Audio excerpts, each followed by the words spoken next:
There are reports of a threat, imminent threat by the Al-Qaeda on the London Olympics.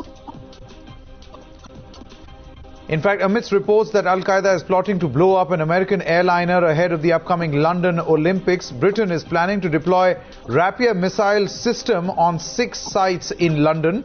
These low-range surface-to-air missiles will attempt to counter any aerial terror attack during the games. However, residents in London are strongly against the government's move, staging a protest and signing a petition against the missile cover in the city.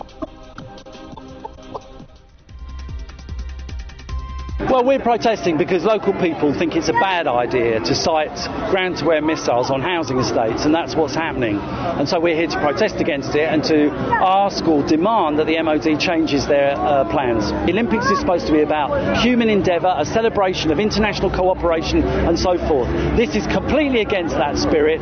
It's very dangerous, it's stupid, and people don't want it. All right, let's go across to Anand Narsimhan for all the latest. Anand, the civilians in Londoners feel it's a bad idea.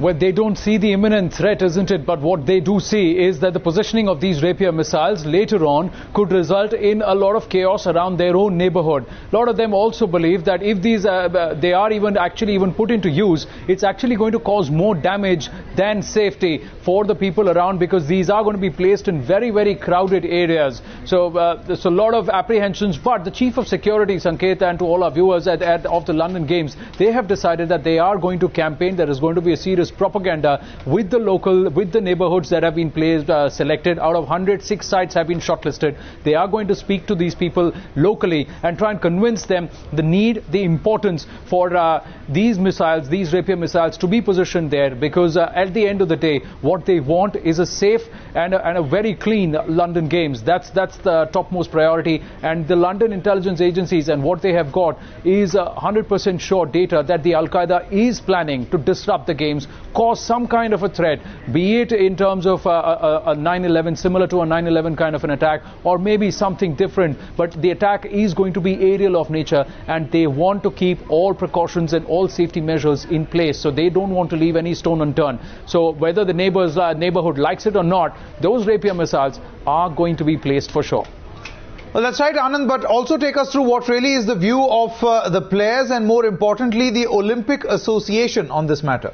Well, they don't have much say in this matter. What they want is the games to be organized. They want safe games to be organized. All the athletes, all the participating athletes, all the spectators who come to view the greatest show on earth from across the world, they need to be safe. London needs to be safe, and the threat is very imminent. And this is a very strongly backed information, intelligence info that they have, that this is being plotted. There is a Norwegian convert who's going to be used so that they can sidestep and a Western-looking militant is the one who is going to infiltrate and pass through the security checks, and he's the one who is going to be conducting this attack. So they have very strong information. Only thing is they have not been able to identify who this person is. So the next best thing they can do is to safeguard the London skies, and the only way they can do is to have these Rapier missiles placed on these 6 locations that are actually circling or around all the Olympic venues, Sanket.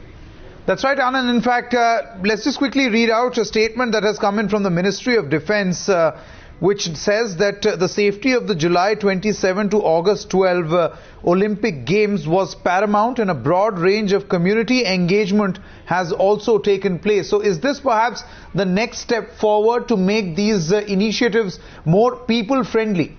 Well, exactly. Community engagement is what I was telling you a short while ago, that they are going to speak to the people of the neighborhood, of these 6 neighborhoods. Mind you, it's not yet been finalized. These are the 6 out of 100 areas that were shortlisted. Out of these, they have identified on these 6 places. The missiles have not yet been positioned there. It's a proposal that these will be placed. They are very convinced they want to do it. This community engagement is it's an ongoing process, and they are trying to win over and try and convince these protesters and the neighbor who are signing these petitions and conducting these protests, to try and make them understand the importance of safety. Yes, it will be a little bit of an inconvenience